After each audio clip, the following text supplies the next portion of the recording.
The champagne bubbles caught the light from the crystal chandeliers above, each tiny sphere reflecting fractured versions of the room, distorted faces, glittering jewelry, expensive smiles that never quite reached anyone's eyes. I watched them rise in my untouched glass, thinking how perfectly they represented this entire evening. Beautiful, effervescent, and utterly empty. Lorenzo's hand rested on the small of my back, a gesture that once sent warmth through my entire body.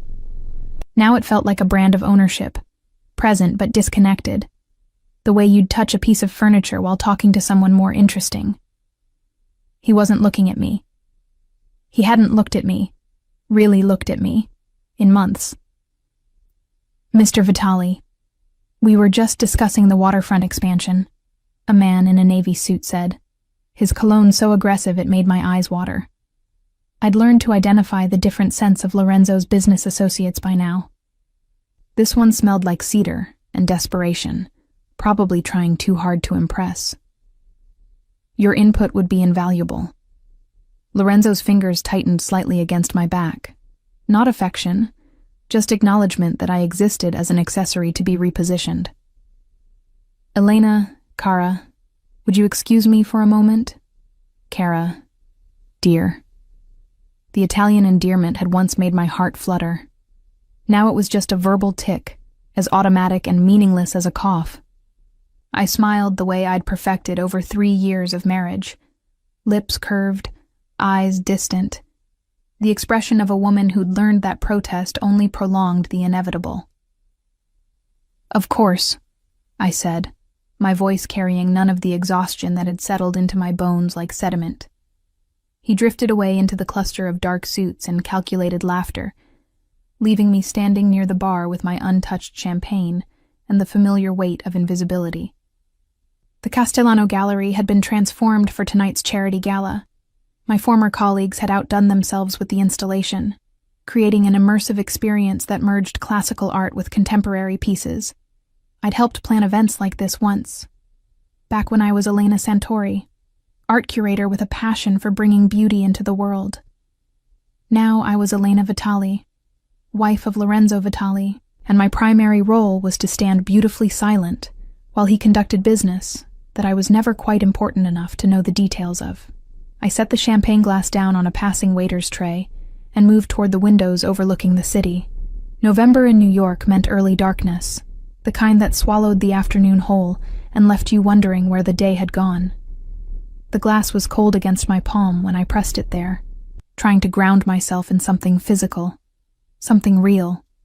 My reflection stared back at me, a woman in a midnight blue Valentino gown that Lorenzo's assistant had selected, diamond earrings that had been his grandmother's, hair swept up in an elegant twist that a professional had spent an hour creating. I looked like success. I looked like someone who had everything. I looked like a lie. Mrs. Vitali, the exhibition is magnificent, someone said beside me. I turned to find Gabriella Russo, one of my former colleagues from my curatorial days. Her smile was genuine, her eyes warm with recognition of who I used to be.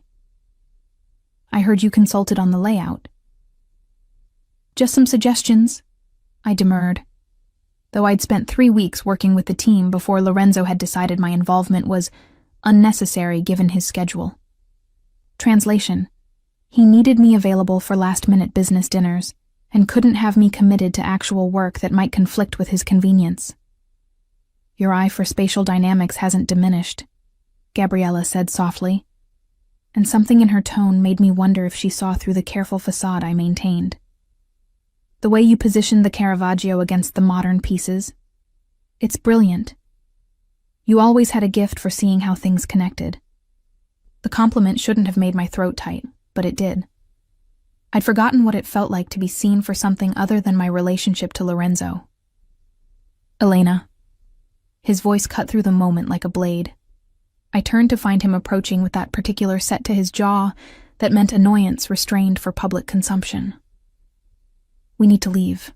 Something's come up. No apology to Gabriella for the interruption. No acknowledgement that I might be in the middle of a conversation. Just the assumption that his needs superseded everything else, the way they always did. "I'll get my coat," I said quietly. "Actually," Lorenzo's phone buzzed in his pocket, and he pulled it out with the kind of immediate attention he never gave me. His expression shifted as he read the screen. Calculation, concern, the look of a man weighing options that didn't include consulting his wife. "Change of plans. I need to handle this. You take the car home. I'll catch a ride with Marco." The dismissal was so casual, so practiced, that I almost didn't react. Almost. But something in me, some final thread of self-respect that hadn't yet frayed completely, pulled taut. "Lorenzo," I said, keeping my voice low. "We came together. We can leave together. Whatever it is can wait 30 minutes. His eyes finally focused on me, really focused, and what I saw there wasn't love or even irritation. It was indifference masquerading as patience, the look you'd give a child who didn't understand how important grown-up matters were. "Elena, don't be difficult. This is important business." "And I'm your wife," I said, hating how small my voice sounded, how much I'd shrunk myself over the years to fit into the spaces he allowed me. Something flickered across his face. Surprise, maybe, that I was pushing back at all. Then his jaw tightened, his shoulders squared, and he leaned in close enough that only I could hear the words that would later replay in my mind like a recording I couldn't stop. "Then walk home if you need the company so badly. Dio, Elena, you're acting like I'm abandoning you. Grow up." The words landed like physical blows. Around us, the gala continued. Beautiful people in beautiful clothes celebrating beautiful things. No one noticed the small death occurring near the window, the moment when something essential finally broke beyond repair. "Fine," I heard myself say. The word came from somewhere distant, somewhere cold and clear. "I'll walk." For a fraction of a second, his expression shifted. Uncertainty, perhaps. A flash of recognition that he'd crossed a line. But his phone buzzed again, and the moment passed. He squeezed my shoulder once, a gesture that might have looked affectionate to anyone watching. And then he was gone, swallowed by the crowd of men whose business was always more important than the woman waiting at home. I stood there for a moment, feeling the imprint of his fingers on my shoulder like fingerprints on glass. Gabriella had drifted away, reading the moment correctly. The gallery hummed with conversation and laughter, none of it including me. I retrieved my coat from the check, a Burberry trench that Lorenzo had bought for my birthday last year, back when gifts could still sometimes feel like affection instead of appeasement. The November air hit me like a judgment when I stepped outside, cold and sharp and unforgiving. The gallery was in Chelsea. My apartment, our apartment, was in Tribeca. Approximately 2 miles through Manhattan streets that were busy enough to feel safe, empty enough to feel abandoned. I'd walked further before. I'd walked through worse weather. What I hadn't done was walk away from my marriage with such absolute clarity of purpose. My heels clicked against the sidewalk, a rhythm that matched my heartbeat. Each step took me further from the warmth of the gallery, further from the illusion of the life I'd been trying to maintain. The city moved around me with its usual indifference. Taxis rushing past, couples walking arm in arm, delivery drivers dodging through traffic. I thought about Lorenzo's face when he told me to grow up, about the casual cruelty in his dismissal, about the 1,000 small cuts that had led to this moment, each one insignificant enough to excuse, substantial enough to scar. The light at the intersection of West 20th and 10th Avenue turned green. I stepped off the curb, my mind still replaying the evening, still cataloging the ways I'd failed to matter. I didn't see the car.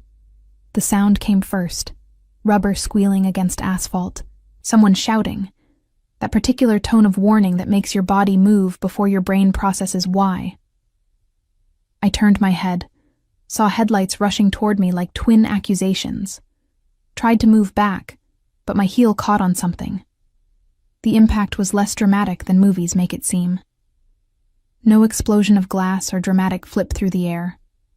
Just a brutal collision that sent me spinning, my shoulder taking the brunt as I hit the ground, my head cracking against the pavement with a sound that seemed very far away. And then there was only pain, sharp and absolute in my shoulder, radiating down my side, pulsing in my skull. I tried to breathe and felt something wrong in my ribs, something that made each inhalation a negotiation with agony. Voices surrounded me. Hands touched me. Someone was calling 911. Someone else was saying Jesus Christ over and over like a prayer or a curse. "Don't move her," a voice commanded. "Ambulance is coming." "Miss, can you hear me? Keep your eyes open." I could hear.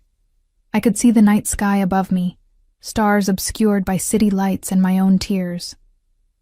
I could feel the cold concrete beneath me and the warm wetness that might have been blood spreading through my hair. And then I heard another voice. Familiar, frantic, destroyed. "Elena, Dio mio, Elena, no, no, no." Lorenzo's hands cradled my face, careful not to move me but unable not to touch me. "Amore mio, stay with me. Look at me. I'm here. I'm right here." I looked at him through the haze of pain and shock, and the clarity that had started in the gallery bloomed into something absolute. His face was white, his eyes wild with fear, his perfectly styled hair disheveled from running. He was devastated, terrified, breaking apart in real time. And all I could think was, it took this. It took me lying broken on the street for him to see me, really see me.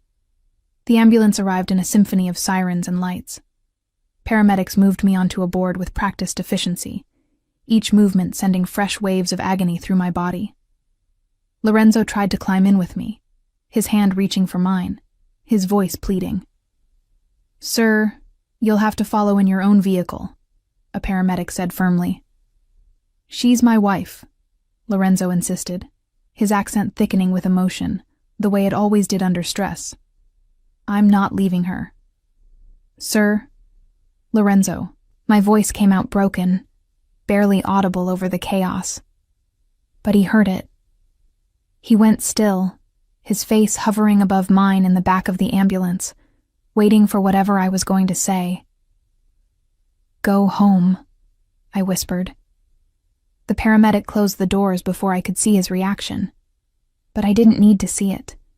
I'd seen everything I needed to see in the moment he told me to walk, to grow up, to stop being so difficult when all I'd asked for was 30 minutes of his time. As the ambulance carried me through the city streets, each bump a fresh negotiation with pain, I made a promise to myself. I would survive this. I would heal. And I would never, ever let him make me feel invisible again. The hospital lights were different from the gallery chandeliers, fluorescent and unforgiving, casting everything in the harsh clarity of truth. They made the white walls look sterile and cold, made the monitors beep out their mechanical rhythms, made it impossible to hide in the soft focus of dim lighting and champagne bubbles. My shoulder was broken. 3 ribs were fractured. I had a concussion that made the room tilt whenever I moved too quickly. The doctor, a tired woman with kind eyes and efficient hands, had explained it all in careful detail while Lorenzo stood in the corner, his expensive suit rumpled, his face haggard with guilt. "You're lucky," she'd said, and I'd almost laughed at the word. Lucky. As if luck had anything to do with being told to walk home alone. With stepping into traffic because my mind was elsewhere. With learning that your husband only truly sees you when you're broken on the ground. That had been 4 hours ago. Now it was almost 3 in the morning, and Lorenzo hadn't left. He'd pulled the uncomfortable hospital chair as close to my bed as possible, his hand resting near mine without quite touching, as if he'd finally learned that physical proximity wasn't the same as emotional connection. "Elena," he said for the 100th time, his voice rough from crying and apologizing and trying to explain away 3 years of neglect in a single night. "Amore, please, talk to me." I stared at the ceiling, counting the acoustic tiles because it was easier than looking at him. 23 across, 16 down, 368 perfect squares, each one exactly like the others, creating a pattern that made sense in a way my marriage never had. "The doctor said I can go home tomorrow," I said finally, my voice flat and distant. "If there are no complications." "Our home," he said quickly, leaning forward in the chair. "You'll come home and I'll take care of you. I'll work from the apartment. You're home," I corrected gently. "I'll be staying somewhere else during recovery." The silence that followed was so complete I could hear the nurses stationed down the hall, could hear the elevator dinging, could hear Lorenzo's sharp intake of breath that sounded like a wound. "What are you saying?" His hand finally moved to touch mine, and I pulled away before he could make contact. The movement sent pain shooting through my shoulder, but it was worth it to see him finally understand what rejection felt like. "I'm saying," I spoke slowly, carefully, each word chosen with the precision I used to use when curating an exhibition, "that I need space, that I need time, that I need to not be in a place where every room reminds me of how invisible I've become." "You're not invisible," he protested, standing now, pacing in the small space like a caged animal. "Dio mio, Elena, you're everything. You're my wife. I'm the woman you told to walk home alone at midnight in Manhattan." The words came out sharper than I intended, edged with all the pain that had nothing to do with broken bones. "I'm the woman whose company was so worthless to you that you literally suggested I trek 2 miles through the city rather than spend 30 minutes in a car with me." He stopped pacing, his back to me, his shoulders hunched in a way I'd never seen before. Lorenzo Vitali, who moved through the world with the confidence of a man who always knew he was the most dangerous person in any room, suddenly looked small. "I didn't think," he said, his voice breaking. "I wasn't thinking. The call was from Marco about the shipment issue, and I defaulted to work mode. I didn't mean—" "You never mean to," I interrupted. "You never mean to cancel our anniversary dinner. You never mean to forget my birthday. You never mean to spend every evening on your phone while I sit across from you trying to remember what we used to talk about before your business consumed everything." He turned then, and the devastation in his face was so complete, so genuine, that some part of me, the part that had loved him desperately once, ached in response. His eyes were red-rimmed, his hair falling across his forehead in a way that made him look younger, more vulnerable. "Tell me how to fix this," he begged. "Tell me what to do, and I'll do it. I'll change. I'll be better. Lorenzo." I said his name like a period at the end of a sentence, final and absolute. "You can't fix this tonight. You can't fix it with promises or panic or guilt.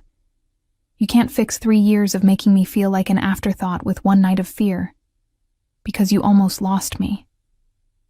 "But I am losing you," he said, the words raw and desperate. "I can feel it. You're slipping away, and I don't know how to hold on." "Then let go," I whispered. "Let me go." The monitors beeped their steady rhythm, measuring heartbeats and oxygen levels, quantifying the ways my body was functioning even as everything else fell apart. A nurse poked her head in, took in the scene, the crying man, the emotionless patient, and retreated without comment. "I can't," Lorenzo said simply. "You're asking me to cut out my own heart." "No," I corrected, turning my head to finally look at him directly, ignoring the way the movement made the room spin. "I'm asking you to understand that you already did that to me. Slowly. Over 3 years of being second place to business calls and late-night meetings and associates who always seemed more important than the woman who promised to love you forever." He moved toward me then, dropping to his knees beside the bed in a gesture so Italian, so dramatic, so quintessentially Lorenzo that I almost smiled. "Almost. I love you," he said, his hand hovering over mine, not quite touching, finally learning the lesson of unwanted contact. I've loved you since the moment you walked into that gallery opening wearing that ridiculous purple dress and told me my tie was an insult to color theory. I remembered that night. 4 years ago, when I was still Elena Santori, confident and sharp-tongued, unafraid to tell a handsome stranger that his fashion choices were questionable. He'd laughed, charmed by my boldness, and asked me to help him pick out a better one. We'd spent 3 hours in that gallery, arguing about art and aesthetics and the nature of beauty, and by the end, I was half in love with his sharp mind and crooked smile. That Lorenzo felt like a ghost now, a memory of a man who'd been swallowed by the weight of his business, his obligations, his empire. I loved you too, I said quietly. Past tense, past life, past version of us that doesn't exist anymore. Then we'll find it again, he insisted, his voice thick with determination. We'll go back to that gallery. Start over. Rebuild. You can't rebuild on a broken foundation, Lorenzo. You taught me that. Remember? When you bought that warehouse in Red Hook and had to completely tear it down because the structure was compromised? You said trying to fix it would cost more than starting fresh. He flinched at his own words being used against him. This is different. This is us. This is exactly the same, I said, exhaustion finally winning over the adrenaline that had kept me upright through this conversation. Our foundation is compromised, and I need to figure out if I have the strength to start fresh. The door opened again, and this time the nurse was insistent. Mr. Vitali, I'm going to have to ask you to leave. Mrs. Vitali needs rest, and visiting hours ended 3 hours ago. We made an exception given the circumstances, but 5 more minutes, Lorenzo pleaded, looking at the nurse with desperation that would have been compelling if I hadn't seen him use the same intensity to negotiate business deals. Sir, it's fine, I interrupted. He can go. I'm tired anyway. Lorenzo stood slowly, like an old man, like someone who'd aged decades in a single night. He reached into his pocket and pulled out his wallet, extracting a business card and writing something on the back. The number for my private driver, he said, placing it on the bedside table. Anytime, day or night. If you need anything at all, he'll bring it to you. And this, he wrote another number, is my personal cell, not the business line, the one only Marco and my mother have. It's always on. I'll always answer. I didn't pick up the card, didn't acknowledge the gesture, just stared at the ceiling tiles and counted squares until I heard his footsteps retreating, until I heard the door close softly behind him.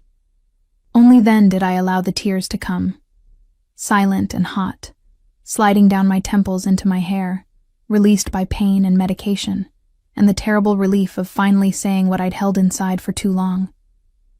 The next morning brought paperwork and discharge instructions, and a prescription for pain medication that would make the next few weeks bearable.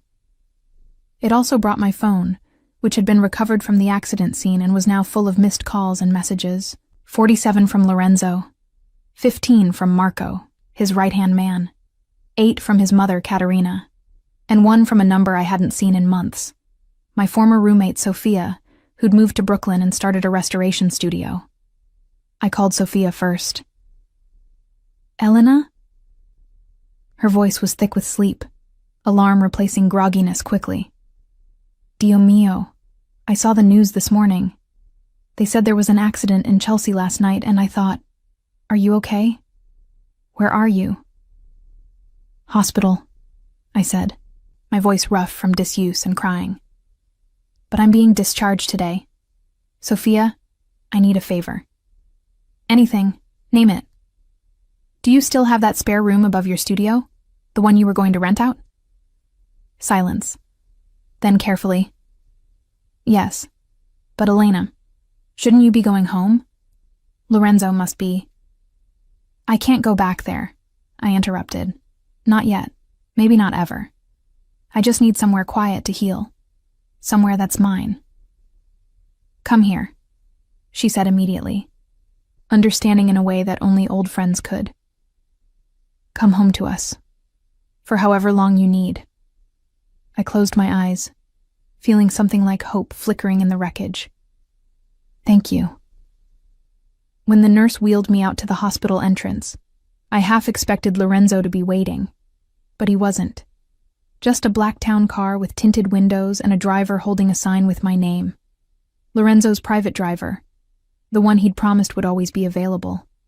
I almost laughed at the irony. Even now, even in his absence, he was trying to take care of me in the only way he knew how, through money and resources and the trappings of his power. I gave the driver Sophia's address in Brooklyn. He didn't ask questions, didn't comment on the fact that it wasn't the Tribeca apartment. Just nodded and opened the door, helping me in with careful hands that were mindful of my injuries. As we drove through the city, past the gallery where everything had broken, past the intersection where I'd been hit, I felt something settling in my chest. Not peace. It was too soon for that. But a kind of quiet resolve. I was 28 years old. I was injured, but alive. I had friends who loved me, a career I'd abandoned that might still have a place for me, and a husband who'd finally learned, too late, what it felt like to be the one left behind. The driver's phone rang through the car's Bluetooth system. Lorenzo's name flashed on the screen. Sir, the driver answered. Did she get in the car? Lorenzo's voice filled the space, rough and desperate. Is she safe? Yes, sir. We're en route now. Tell her. Lorenzo stopped, the silence heavy. Tell her I'm sorry. Tell her I'll wait. Tell her I'll do better. The driver glanced at me in the rearview mirror, a question in his eyes. I shook my head once.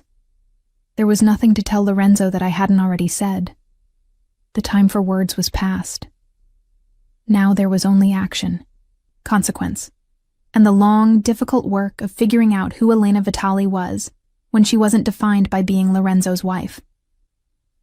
She heard you, sir, the driver said diplomatically. As we crossed into Brooklyn, leaving Manhattan and Lorenzo, and 3 years of slow dissolution behind, I pressed my hand carefully against my broken shoulder and felt, for the first time in years, like I was moving toward something instead of being slowly pulled under. Sophia's restoration studio occupied the ground floor of a converted warehouse in Greenpoint, the kind of Brooklyn neighborhood that had been rough 30 years ago, and was now gentrifying so fast you could watch the change happen in real time. The spare room above it was accessed by an external staircase, wrought iron that rang under my feet as the driver helped me up, each step a negotiation between my injured ribs and my desperate need for independence. The room was exactly what I needed. Small, clean, flooded with northern light from industrial windows that overlooked the East River. A bed, a dresser, a kitchenette that was really just a hot plate and a sink. No history, no ghosts, no memories of being slowly erased. It's perfect, I told Sophia, who hovered anxiously as I lowered myself onto the bed with a gasp that I tried to swallow. It's a shoebox, she corrected, her dark curls escaping from the messy bun she always wore when working. But it's yours for as long as you need it. No rent, no questions, no... I'll pay rent, I interrupted. I'm not a charity case. Elena, I need to do this myself, I said, hearing the edge in my voice and trying to soften it. Please, let me do something myself. She studied me for a long moment, her artist's eyes seeing too much, then nodded. We'll figure it out. For now, rest. I'll bring soup later. After she left, I sat on the edge of the bed and stared at my phone. The messages from Lorenzo had stopped, not because he'd given up, but because he'd switched tactics. Now the messages came from his mother. Elena, figlia mia. Lorenzo told me what happened. I'm lighting candles for your recovery. When you're ready to talk, I'm here. Please don't make hasty decisions while you're in pain. Pain clouds judgment. He's devastated, Elena. I've never seen my son like this. give him a chance to prove he can change. I deleted them all without responding. Katerina Vitali was a force of nature. Warm, fierce, infinitely skilled at emotional manipulation, disguised as maternal concern. She'd welcomed me into the family with genuine joy, had taken me to her favorite trattorias, had taught me to make Lorenzo's favorite pasta from scratch. But her loyalty would always belong to her son first. The pain medication made my thoughts fuzzy, made the afternoon bleed into evening without clear boundaries. I slept fitfully, waking to the sound of boats on the river, to the distant rumble of the subway, to Sophia climbing the stairs with promised soup, and a look that said she wanted to ask 1,000 questions but wouldn't. 3 days passed in that hazy rhythm.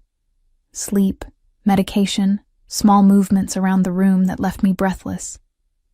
Sophia checked on me regularly, but gave me space, understanding what I needed even when I couldn't articulate it myself. On the 4th day, I woke feeling clearer. The pain was still there, but had dulled to something manageable, something that didn't consume all my attention. I showered carefully, avoiding getting the dressing on my shoulder wet, and looked at my reflection in the small mirror above the sink. The woman staring back at me was a stranger, paler, thinner. Purple bruises blooming across her collarbone like grotesque flowers. But her eyes were focused in a way they hadn't been in years. I was sitting by the window, watching tugboats guide a container ship down the river, when the nausea hit. It came in a wave so sudden and absolute that I barely made it to the bathroom before vomiting up the tea and toast Sophia had brought earlier. When it passed, I sat on the cold tile floor, my forehead pressed against the wall, wondering if it was the pain medication or stress or... The thought crystallized slowly, reluctantly, like ice forming on water. When was my last period? I counted back through the haze of hospital days and accident trauma and pre-accident numbness. 6 weeks. Maybe 7. I'd been so consumed with trying to salvage my marriage that I hadn't noticed. I pulled out my phone with shaking hands and ordered a pregnancy test from a pharmacy that promised delivery within an hour. Then I sat on the bathroom floor and cried, not from pain or fear or grief, but from the sheer cosmic irony of it all. The universe had a wicked sense of timing. The test was positive. Both tests. All 3 tests I'd had them send because I couldn't believe it the first time, the second time, even the 3rd time when the lines appeared with damning clarity. I was pregnant with Lorenzo Vitali's child. I'd spent 3 years trying to get pregnant, back when I still believed a baby might bring us closer, might remind Lorenzo of why he'd fallen in love with me. We'd stopped trying about a year ago, not because we'd officially decided to, but because intimate moments had become so rare that prevention seemed unnecessary. And now, when I'd finally found the courage to leave, to draw a line in the sand and say enough. Now, when I was sitting in a spare room above a restoration studio, counting bruises and broken bones and trying to figure out who I was without him. Now there was a cluster of cells dividing inside me, oblivious to the wreckage of my marriage, to the impossibility of its timing, to the way it changed everything and nothing simultaneously. I called Lorenzo, not because I wanted to, but because he deserved to know, and because putting it off would only make it harder. He answered before the first ring finished. Elena. Dio mio. Elena. Are you okay? Are you hurt? Do you need... I'm pregnant, I said, cutting through his panic. The words landed in the silence like stones dropped in still water. I heard his breath catch, heard the rustle of fabric as he moved, sitting down probably, or standing up, something physical to anchor himself. When he spoke again, his voice was raw with emotion. I couldn't quite parse. Pregnant? I'm pregnant, I repeated. About 7 weeks, I think. I took 3 tests. They're all positive. Are you... He stopped, started again. How are you feeling? Is the baby okay? The accident? Did the doctors— I didn't know when I was in the hospital, I said, but I'll make an appointment. Get checked. Make sure everything's fine. I'll come with you, he said immediately. To the appointment. I'll cancel everything. Lorenzo. I said his name like a stop sign. I'm telling you because you have a right to know. But this doesn't change what I said in the hospital. This doesn't fix us. It's our child, Elena. Our baby. How can that not change? Because a baby isn't a Band-Aid, I interrupted, my voice sharper than I intended. A baby isn't a solution to a broken marriage. It's a human being who deserves parents who can coexist in the same room without one of them feeling invisible. You were never invisible, he protested, but his voice lacked conviction now. We both knew it was a lie. I'm keeping the baby, I said, needing to establish this before he could make it into a negotiation. And you can be as involved as you want to be, as a father. But Lorenzo, listen to me carefully. I will let you be a father to this child. I will never let you be my husband again. The silence stretched so long I thought the call had dropped. Then, never? Never, I confirmed, and saying it felt like releasing something I'd been holding too tightly for too long. We're done, Lorenzo. The marriage is over. But we're going to be parents, and we're going to have to figure out how to do that without being together. I can't accept that, he said, but there was desperation rather than authority in his tone. I won't. Elena, I love you. I've always loved you. I got lost. I let the business consume me. I forgot what mattered most. But I'm remembering now. I'm changing. You're changing because you're scared, I interrupted. You're changing because I left, because I almost died, because suddenly I'm not a guarantee anymore.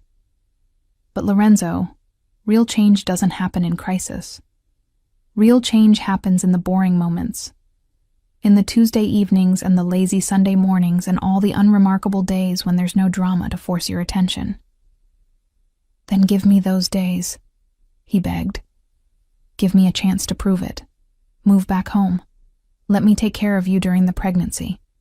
Let me show you I can be different. I looked out the window at the river, at the city glittering across the water, at the life I was trying to build from the ruins of my marriage. I need to do this on my own first.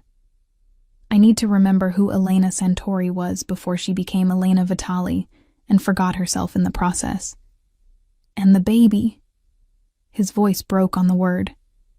The baby deserves a father who shows up, who doesn't miss appointments because of business calls, who doesn't make promises he can't keep. I paused, then added more gently, I believe you want to be that person, Lorenzo. I really do, but wanting and doing are different things. I'll prove it, he said fiercely. I'll prove I can be that father, that husband, that man you fell in love with. Don't do it for me, I said quietly. Do it for yourself, and for the baby, because I'm already gone, Lorenzo. I left the moment you told me to walk home. This, I gestured to my bruised body even though he couldn't see it, just made it official. After I hung up, I sat in the growing darkness and placed my hand over my still flat stomach. Inside me, something impossible was forming. A life that would connect me to Lorenzo forever, even as I tried to sever all other ties. The irony wasn't lost on me. I'd spent 3 years trying to create this exact situation, believing a child would fix us, would remind him to love me. And now that it had finally happened, I knew with absolute certainty that a baby wouldn't save our marriage. But maybe, it would force Lorenzo to finally become the person he'd always claimed to be. And maybe it would force me to become the person I'd forgotten how to be. A woman who knew her own worth, who wouldn't settle for crumbs of attention, who could stand on her own 2 feet even when those feet were unsteady with injury and pregnancy. My phone buzzed with a text from Sophia. Coming up with dinner. No nausea-inducing smells. I promise. I smiled despite everything. This was what I needed. Friends who knew me, who had known me before Lorenzo, who remembered Elena Santori, the art curator with strong opinions and stronger boundaries. That woman had gotten lost somewhere in 3 years of trying to make herself smaller, quieter, more convenient. But she was still there, underneath the bruises and broken bones and complicated pregnancy. And I was going to find her again. Even if it meant walking through the darkness alone, I was finally moving toward my own light. The first ultrasound appointment was scheduled for a cold December morning, exactly 2 weeks after I'd taken those 3 damning pregnancy tests. I'd agonized over whether to tell Lorenzo the date and time, finally deciding that despite everything, he deserved to be there for this. He arrived at the clinic 15 minutes early. I knew because I watched from the window of the waiting room as his car pulled up. Not the usual Blacktown car, but a silver SUV that looked practical and normal and utterly unlike him. He emerged wearing jeans and a sweater instead of his usual suits, looking somehow both less intimidating and more vulnerable. When he walked into the waiting room and saw me, everything in his face rearranged itself around relief and longing and careful restraint. He'd learned, in these 2 weeks of me not answering most of his calls, that overwhelming me with emotion only pushed me further away. "Elena," he said softly, sitting in the chair beside me but leaving space between us. "Thank you for letting me come." "It's your baby too," I replied, keeping my voice neutral. I'd practiced this, the tone that was neither warm nor cold, that established boundaries without being cruel. "How are you feeling? The nausea, is it—" "Manageable," I interrupted. "Sophia's been making me ginger tea. It helps." The mention of Sophia made his jaw tighten slightly. Not anger, but the recognition that someone else was taking care of me, filling the role he'd abdicated. But he didn't comment, didn't try to insert himself. Just nodded and looked down at his hands. We sat in silence until the nurse called my name. Lorenzo stood when I did, his hand hovering near my elbow without quite touching, a gesture of support that respected my need for space. The ultrasound room was warm and dark, lit only by the glow of the monitor. The technician, a cheerful woman in her 50s with kind eyes, helped me lie back on the exam table and rolled up my shirt to expose my stomach. "Okay, this will be cold," she warned, squeezing gel onto my abdomen. The sensor pressed against my skin, and the room filled with a sound like ocean waves. Rhythmic, insistent, impossible. "There," the technician said, pointing to a flickering spot on the screen. "That's your baby's heartbeat." I stared at the grainy black and white image, at the tiny bean-shaped shadow that was somehow, impossibly, a person. A life. A future I hadn't planned but was now responsible for. "It's so small," I whispered.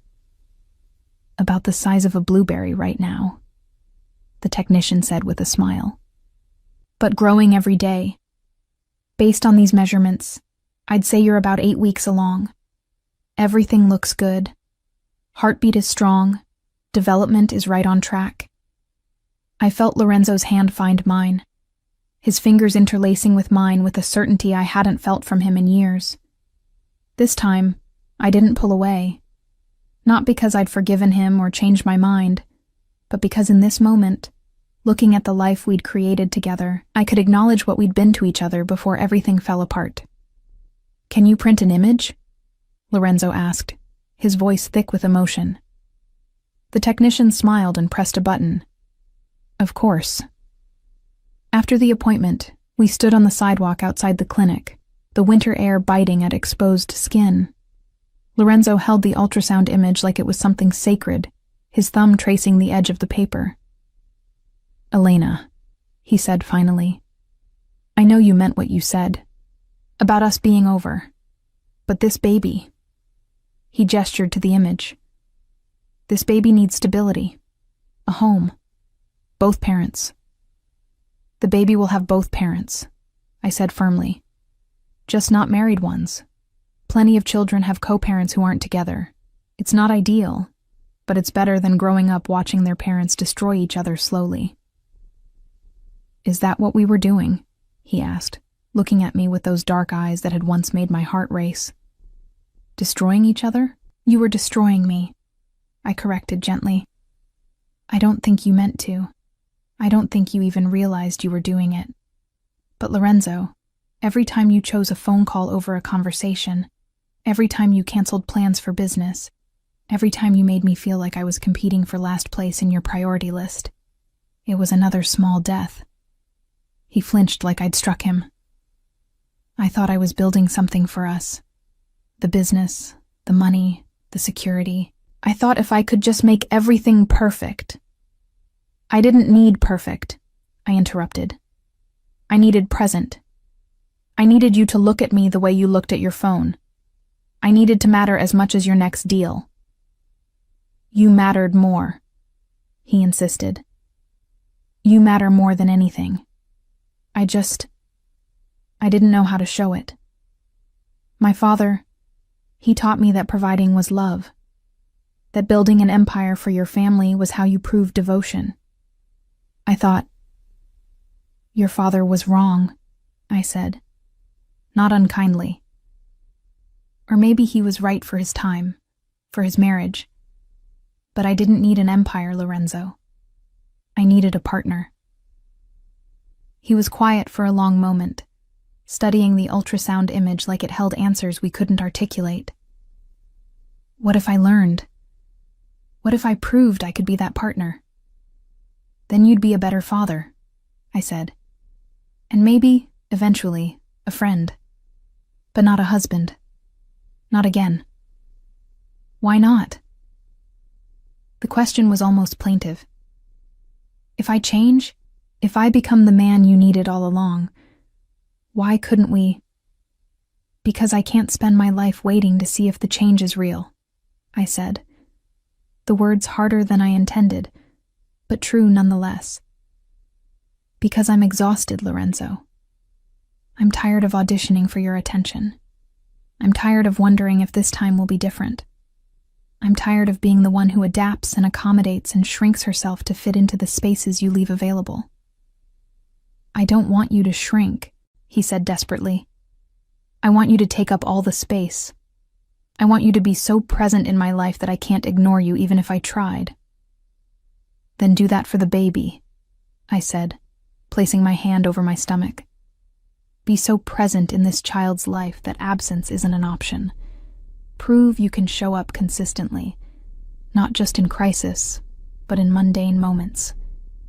Do that for a year, for 2 years, and maybe we can have a real conversation about what's possible between us.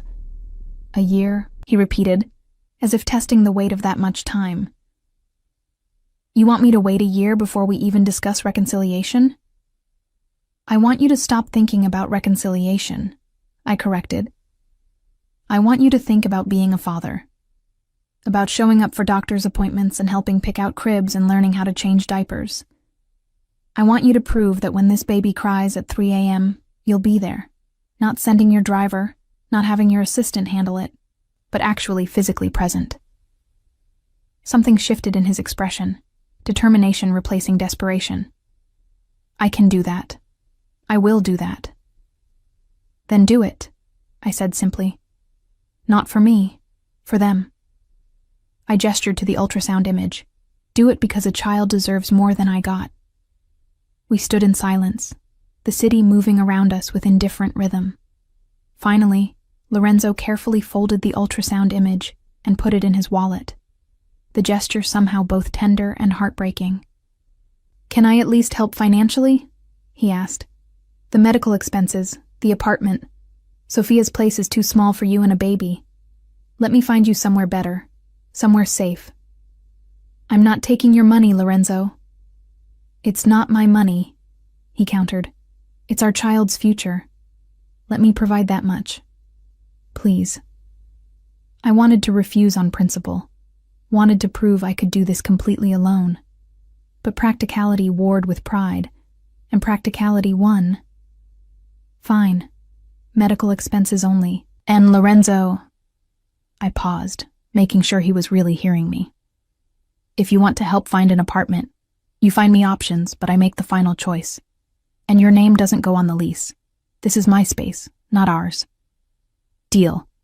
He agreed quickly. Then, more hesitantly, can I call you? Not every day if you don't want, but regularly. Check in on how you're feeling. Make sure you're okay. Once a week, I said. You can call once a week. And Lorenzo, the calls need to be short. 10 minutes maximum. I can't handle the emotional intensity of longer conversations right now. He nodded, accepting the limits I was setting, and I saw something in his face that I hadn't seen in years. Respect for my boundaries. Not agreement necessarily, but acknowledgement that my needs mattered as much as his wants. 3 weeks later, I moved into a one-bedroom apartment in Carroll Gardens that Lorenzo's real estate contact had found. It was small but bright, with hardwood floors and a tiny balcony overlooking a tree-lined street. The rent was reasonable enough that I could afford it with the freelance consulting work I'd started taking on from galleries and private collectors. Lorenzo had wanted to furnish it for me, but I'd refused. The only things I accepted were a crib, still in its box, waiting for assembly, and a glider chair for nursing that his mother had insisted on buying. Sophia helped me move in, her arms full of plants and paintings that made the bare walls feel less lonely. "You're really doing this," she said, looking around the empty space with something like awe. "Starting over completely." "I don't have a choice," I replied, unpacking the few belongings I'd accumulated in the past month. "I'm going to be someone's mother in 7 months. I need to remember how to be a whole person first." "And Lorenzo?" I shrugged carefully. My shoulder still ached in cold weather, a permanent reminder of that night. Lorenzo's learning how to be a father. We'll see if he can sustain it beyond the initial guilt and panic. But even as I said it, I noticed small changes in our weekly phone calls. He asked about my symptoms without being overbearing, sent links to parenting articles without mansplaining them, showed up to the second ultrasound appointment on time, and stayed quiet during the exam, his hand finding mine only at the moment when we heard the heartbeat again. He was trying, genuinely, consistently trying. It didn't change my decision, didn't make me want to go back. But it made me believe that maybe, eventually, we could build something new from the ashes of what we'd been. Not a marriage, not romance, but a functional partnership centered around the tiny life that kept growing inside me, oblivious to all the complicated history that preceded it. Spring arrived in Brooklyn with sudden insistence. Trees exploding into green overnight, temperature swinging from winter to summer, without the courtesy of gradual transition. I was 5 months pregnant now. My body undeniably changed. My belly round and obvious beneath the loose dresses I'd taken to wearing. The baby kicked constantly, little flutters that grew stronger each day, reminding me that this was real. This was happening. This small human would be here whether I felt ready or not. Lorenzo called every Wednesday at 7 p.m. exactly. True to his word, he kept the conversation short, 10 minutes discussing my symptoms, upcoming appointments, practical concerns about preparation. No mentions of us, no attempts to negotiate reconciliation, just the careful attention of a man learning to be a father from a distance. He'd started attending parenting classes. I only knew this because he'd accidentally pocket-dialed me during one session, and I'd heard the instructor explaining diaper-changing techniques while Lorenzo asked surprisingly thoughtful questions. I'd hung up before he noticed, but something about the overheard conversation had softened something in my chest. He was trying. Really trying. But trying didn't erase 3 years of neglect. Didn't erase that night in Chelsea. Didn't erase the fact that it had taken me almost dying for him to remember I existed. The anatomy scan appointment fell on a rainy Thursday in late April. Lorenzo arrived 10 minutes early again. Punctuality had become his new religion, his way of proving that he could show up reliably. He wore jeans and a navy sweater, had clearly gotten a haircut recently, looked both nervously excited and carefully restrained. "Elena," he greeted me with that same soft tone he'd adopted, the one that acknowledged my boundaries while still conveying warmth. "Ready to find out if we're having a son or daughter?" "I already know," I said, surprising myself with the admission. "I asked them to tell me at the last appointment. I just didn't tell you yet." His face fell slightly, hurt at being excluded, but understanding enough not to protest. "Why not?" "Because I needed it to be mine first," I said honestly. "Something that was just between me and the baby. Does that make sense?" He nodded slowly. "Yes, it makes sense." Then, more hesitantly, "Will you tell me now?" I placed my hand on my belly, feeling a small kick against my palm, like the baby was weighing in on the decision. "It's a boy. We're having a son." Lorenzo's entire face transformed, joy so complete and unguarded that it reminded me painfully of the man I'd fallen in love with 4 years ago. "A son," he repeated, his voice breaking slightly. "A boy." "Dio mio, Elena, we're having a son." "You're having a son," I corrected gently. "I'm growing him. There's a difference." The distinction landed between us, a reminder of the distance we maintained even in these shared moments. But Lorenzo just nodded, accepting the boundary, his hand moving unconsciously toward my belly before stopping himself. "Can I?" He gestured tentatively. "Would you mind if I took his hand and placed it on my stomach where the baby was most active. We stood like that in the clinic waiting room, his palm warm against my belly, his eyes wide with wonder when he felt the kick. "He's strong," Lorenzo said softly. "Already so strong." "Like his father," I said, then added quickly, "physically. Let's hope he gets better emotional intelligence." Lorenzo laughed, actually laughed, and the sound was so unexpected, so genuine, that I found myself smiling despite my determination to maintain distance. "Fair assessment," he admitted. "What about a name? Have you thought about it?" "I've thought about it," I confirmed, "but I'm not ready to share yet. It still feels too new, too vulnerable." "Tell me when you're ready then," he said, removing his hand from my belly with obvious reluctance. "I can wait." The technician called us in before I could respond, and the next 30 minutes were consumed with measurements and images and medical terminology that confirmed what I already knew. The baby was healthy, developing perfectly, blissfully unaware of the complicated circumstances of his conception and impending birth. Afterward, as we stood outside the clinic with rain misting around us, Lorenzo cleared his throat awkwardly. "I've been working with a family lawyer, drawing up a custody agreement, financial support arrangements. I wanted to have everything in place before he's born, so there's no confusion, no conflict." I paused, surprised by his foresight. "That's very practical. Thank you." "I also wanted to ask," he continued, "about being at the birth. I know you might not want me there, given everything, but I'd like to be, if you're comfortable with it."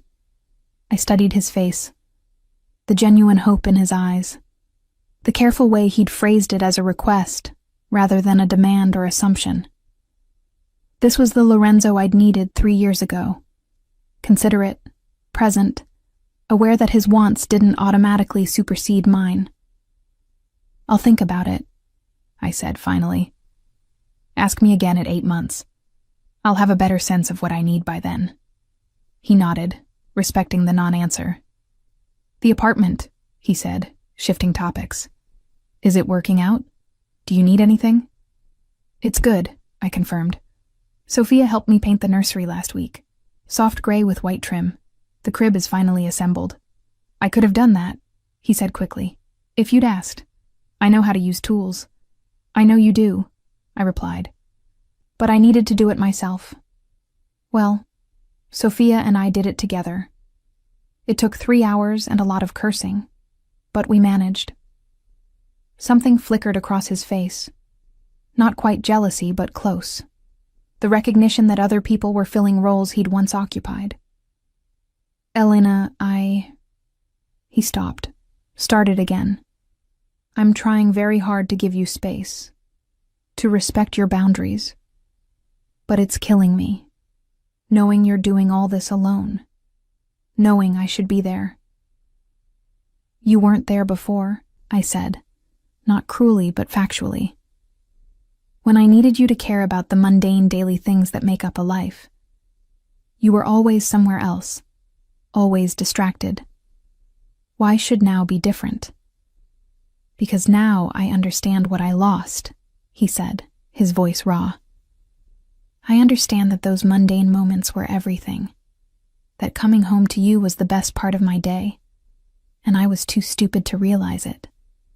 That talking about nothing while cooking dinner together was worth more than any business deal. Lorenzo? I know, he interrupted. I know it's too late. I know I don't get to have those moments back. But Elena, please, let me have the new moments.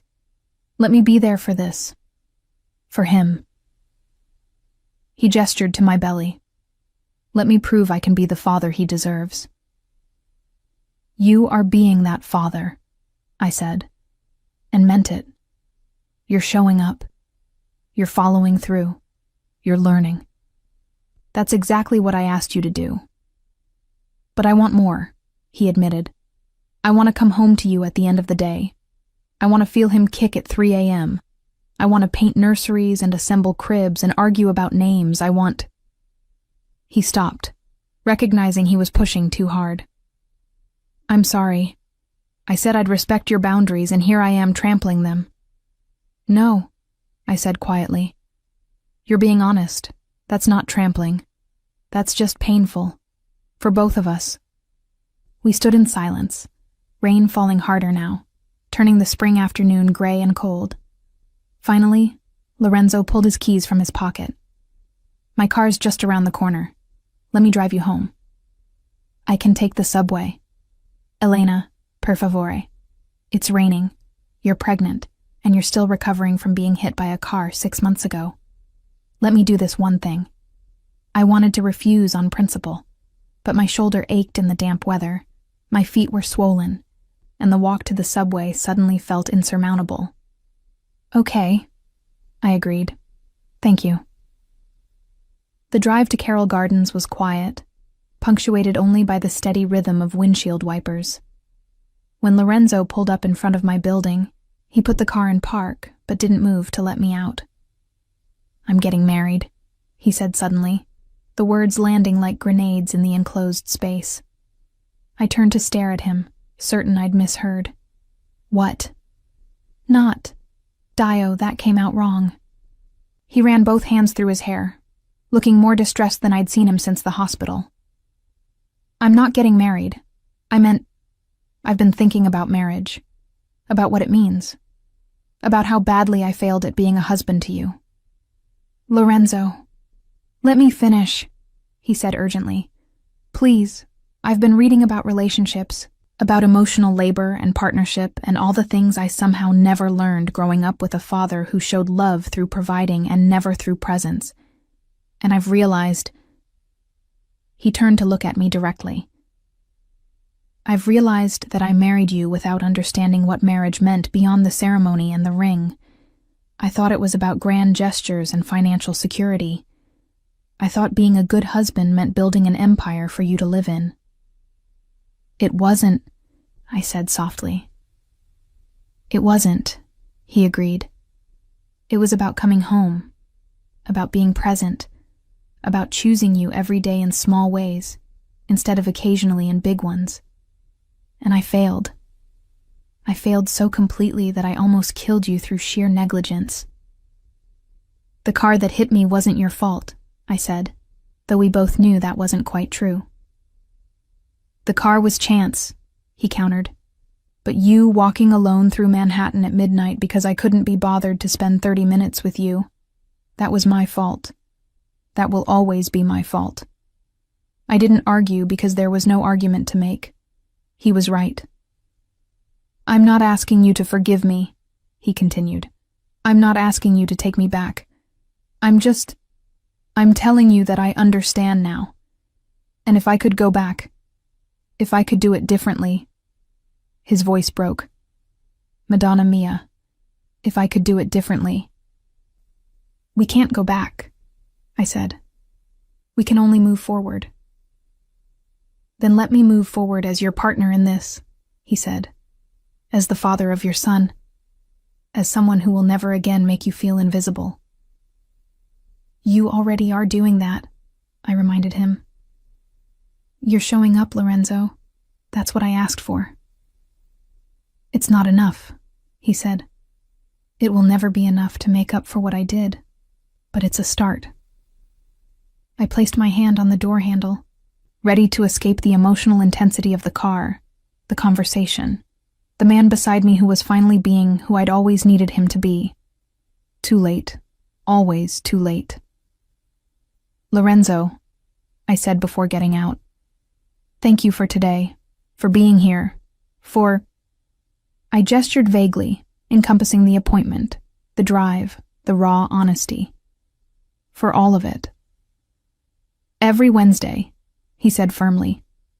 "Every appointment, every moment you'll let me be part of. I'll be there, Elena. I promise." I nodded once and stepped out into the rain, feeling his eyes on me as I climbed the steps to my building. When I reached the door and looked back, he was still there, parked at the curb, watching to make sure I got inside safely. It was such a small thing, such a mundane gesture of care. And yet it was exactly what I'd needed 3 years ago. The irony tasted bitter on my tongue as I climbed the stairs to my apartment, one hand on my belly, feeling our son move beneath my palm. Proof that sometimes the thing you wanted most arrives at the moment you've finally learned to stop wanting it. Labor started at 2:17 a.m. on a humid July night, 3 days before my due date. I woke to a contraction that felt like someone had wrapped a steel band around my middle and was systematically tightening it. Then another. Then another. Building in intensity with terrifying speed. I'd been planning to labor at home for as long as possible, managing through the early stages before heading to the hospital. But my body had other plans, the contractions coming hard and fast with only minutes between them. I called Lorenzo because he'd asked me to, because he'd made me promise during one of our Wednesday calls that I would reach out when labor started regardless of the hour. The phone rang twice before he answered, his voice rough with sleep. "Elena, is it—" "It's time," I said, trying to keep my voice steady through another contraction. "I'm calling an Uber to the hospital. I just wanted you to know." "No Uber," he said, and I heard rustling, rapid movement, the jingle of keys. "I'm already in my car. I'll be there in 15 minutes. Less. Don't move. Don't leave without me." "Lorenzo, I can—" "Please," he interrupted, his voice raw with something between panic and pleading. "Let me do this. Let me be there from the beginning." I wanted to argue that he'd missed the actual beginning, the conception, the first trimester, the months of morning sickness and fatigue and body changes. But another contraction stole my breath, and when it passed, all I could manage was a whispered, "Okay." He made it in 12 minutes. I know because I counted each one while pacing my apartment, breathing through contractions, trying to remember the techniques from the birthing class I'd taken with Sophia. When his knock came at the door, I opened it to find Lorenzo looking simultaneously terrified and determined, dressed in jeans and a t-shirt I'd never seen before, his hair uncombed, his usual polish completely absent. "How far apart?" he asked, taking my overnight bag without waiting for permission. 3 minutes, I said, then doubled over as another contraction hit. His hand found the small of my back, applying pressure exactly where the birthing instructor had demonstrated. I leaned into it without thinking, letting him support me through the wave of pain. "We need to go," he said when I could breathe again. "Now. You're in advanced labor." The drive to the hospital was a blur of contractions and traffic lights, and Lorenzo's steady voice reminding me to breathe, telling me I was doing great, promising that we were almost there. His hand found mine somewhere along the way, our fingers interlacing with the ease of muscle memory from a marriage that officially ended 6 months ago.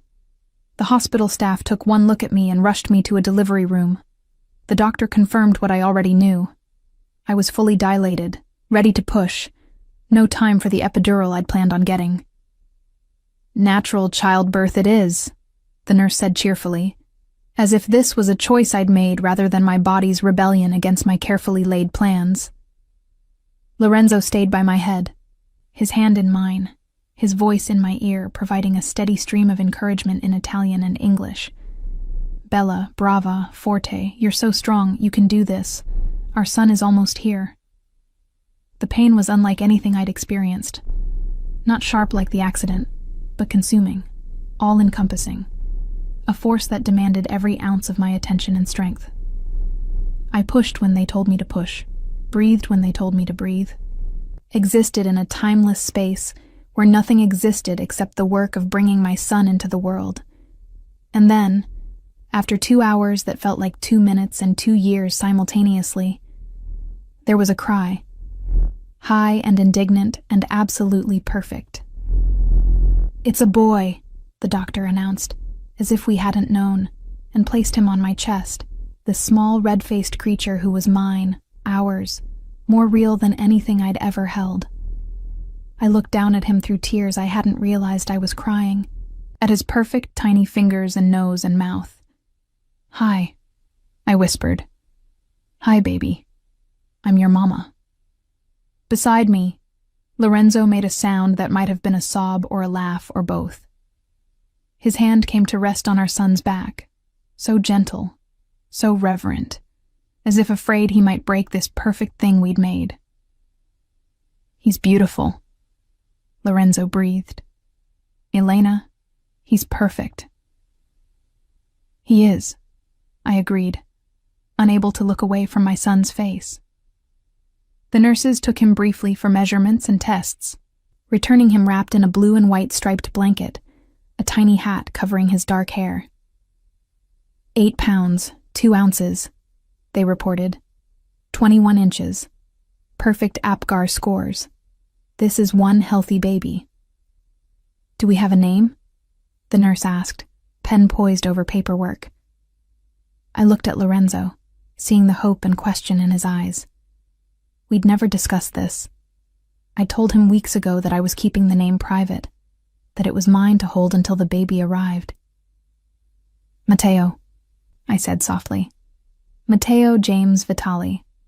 Lorenzo's eyes widened. "James, that's your father's name." I nodded. "And Matteo because it means gift of God, which he is, despite everything, despite all the ways his arrival was unexpected and complicated. He's still a gift." "It's perfect," Lorenzo said, his voice thick with emotion. "He's perfect. You're—" He stopped, seeming to realize he was about to cross a line. "You did so well, Elena. You were incredible." The next few hours passed in a haze of exhaustion and awe.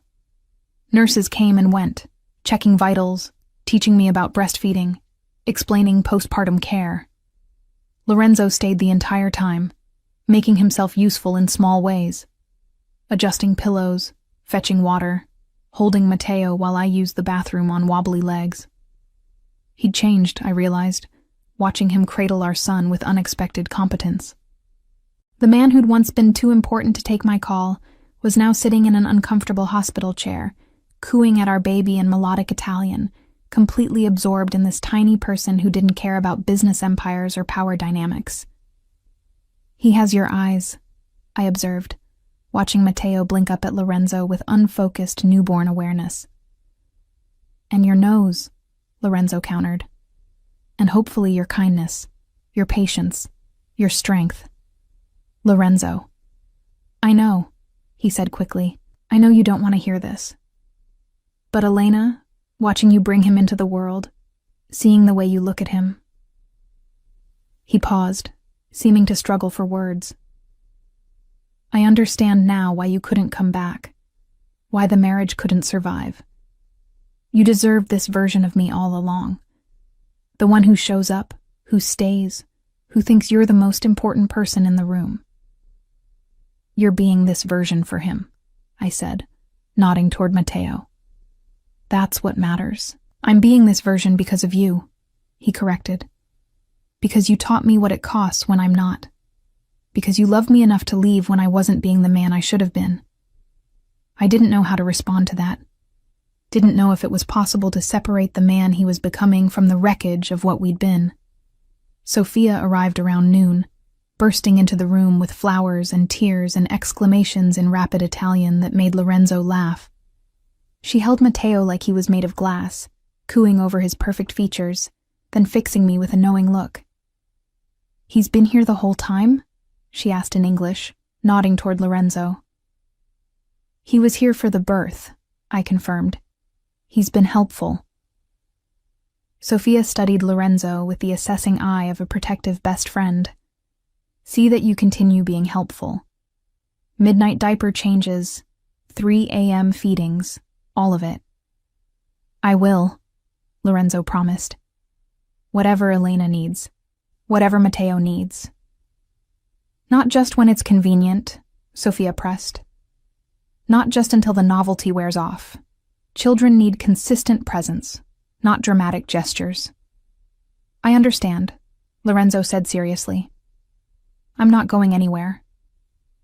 After Sophia left, promising to bring proper Italian food later because hospital food is an insult, Lorenzo and I sat in quiet companionship, taking turns holding Matteo, marveling at how something so small could so completely rearrange the universe. I should go, Lorenzo said eventually, reluctance clear in his voice. Let you rest. I'll come back this evening? Actually, I said, surprising myself. Could you stay a little longer, just until he falls asleep? He seems calmer when you hold him. Lorenzo's face transformed with joy so complete, it was almost painful to witness. I'd love to. Yes, of course. He settled back into the chair, Matteo cradled against his chest, and started singing softly in Italian. A lullaby I dimly remembered him mentioning once, something his mother used to sing. His voice was surprisingly good, melodic and gentle, and I watched our son's eyes gradually close, his tiny face relaxing into sleep against his father's heartbeat. I must have dozed off because I woke to find the room dim, late afternoon sun filtering through partially closed blinds. Lorenzo was still there, still holding Matteo, now talking quietly on his phone in Italian. Something about rescheduling meetings, working remotely, family priorities. When he noticed I was awake, he ended the call quickly. Sorry, I tried to be quiet. It's okay, I said, stretching carefully, feeling the soreness of childbirth in every muscle. What were you telling them? That I'll be working from home for the next 2 weeks, he said. That all meetings need to be rescheduled or conducted virtually. That my son was just born, and he's my priority right now. Lorenzo, you don't have to— Yes, I do, he interrupted firmly. Not because you're asking, because this is what fathers do. They show up, they prioritize, they make it clear that nothing is more important than their family. We're not— I stopped, correcting myself. You and I aren't a family anymore. Not in that way. No, he agreed. But Matteo and I are family. And you and Matteo are family. And that makes us— He paused, searching for the right word.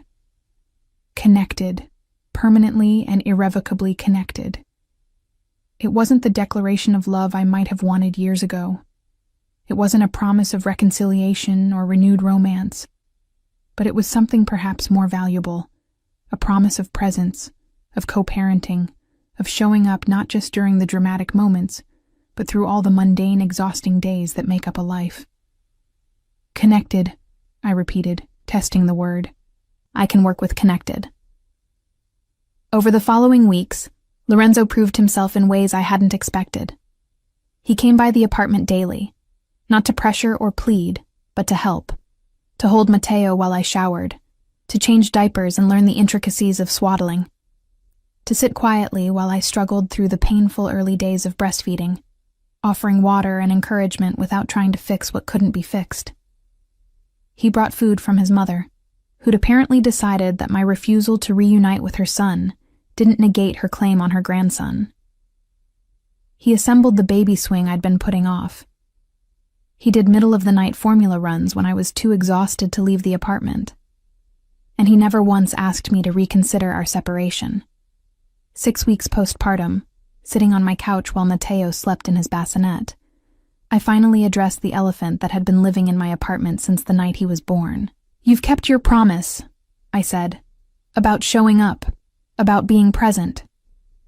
Lorenzo looked up from his phone where he'd been researching developmental milestones. "Of course, I told you I would." "You did," I acknowledged, "and I appreciate it, more than I can articulate. But Lorenzo, we need to talk about long-term arrangements, custody schedules, your place in Matteo's life as he grows." Something flickered in his eyes. Hope, maybe, quickly suppressed. "What are you suggesting?" "Joint custody," I said. "Equal time, equal input on major decisions. He should know both of us, spend real time with both of us. Not just visits, but actual living time." "And us?" Lorenzo asked quietly. "What about us?" I looked at him sitting in my living room. This man I'd married and left. This man who'd finally learned too late what I'd needed all along. "There is no us," I said gently. "Not romantically, not as a couple. But Lorenzo, there's something else. Something maybe better. I don't understand." "We can be partners," I explained. "Co-parents who respect each other, who communicate well, who put Matteo first. We can be friends eventually if we work at it. We can build something new instead of trying to resuscitate what died." "You're saying it's really over," he said, not as a question but as an acceptance. "That no matter how much I change, no matter how present I am, you'll never—" "I'm saying that I've grieved what we were," I interrupted. "I've mourned it and let it go. And I can't go back to that, Lorenzo. I can't risk losing myself again." He was quiet for a long moment, watching Matteo sleep with an expression that was equal parts love and loss. "You're right," he said finally. "About all of it. I'd hoped that maybe, with time." "Hope for a good partnership instead," I suggested. "Hope for a friendship built on mutual respect. Hope for raising a son who sees his parents treating each other with kindness, even when they're not together." "That's not nothing," he acknowledged.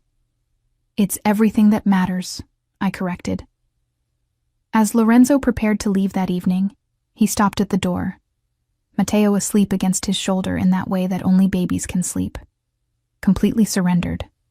Totally trusting. "Elena," he said softly, "I want you to know. I'm grateful. For this. For the chance to be his father. For not shutting me out completely. I know I didn't earn it." "You're earning it now," I said. "Every day. That's what counts." He nodded once and carefully transferred Matteo to his bassinet with the competence of someone who'd been practicing, who'd watched the YouTube videos and read the books, and genuinely wanted to be good at this. "Wednesday call?" he asked, maintaining our routine. "Wednesday call," I confirmed. After he left, I stood at the window watching the street below, watching Lorenzo pause beside his car to look up at my apartment before driving away. He'd changed. Undeniably. Genuinely changed. But some breaks couldn't be mended. Some relationships couldn't be resurrected. The woman who'd loved Lorenzo Vitali had been broken on a Manhattan street 6 months ago, and the woman who'd risen from that wreckage knew her worth too well to settle for crumbs ever again. Instead, we'd build something different, something harder but healthier, something that acknowledged the past without being enslaved to it. I returned to Matteo's bassinet, watching him sleep with that intense newborn focus that made every breath seem miraculous. He would grow up knowing his father, would spend weekends in Lorenzo's home and weekdays in mine, would learn about relationships from parents who respected each other enough to prioritize his needs above their own histories. It wasn't the fairy tale I'd imagined at that gallery opening 4 years ago, when a handsome stranger with questionable fashion taste had made me laugh. But fairy tales I'd learned were overrated anyway. This honest, complicated, carefully negotiated piece was real. And real, I was discovering, was enough. My phone buzzed with a text from Lorenzo. He smiled at me tonight. A real smile. I got it on video. Sending now. I watched the clip. Lorenzo's face hovering over Matteo's. The pure joy in his expression when our son's lips curved upward. A real smile or gas, it didn't matter. What mattered was the father who was present to see it, to document it, to share it. I sent back a simple response. He loves you. Lorenzo's reply came immediately. Learning to deserve that. Every day, learning. And somehow, impossibly, that was all I needed to hear.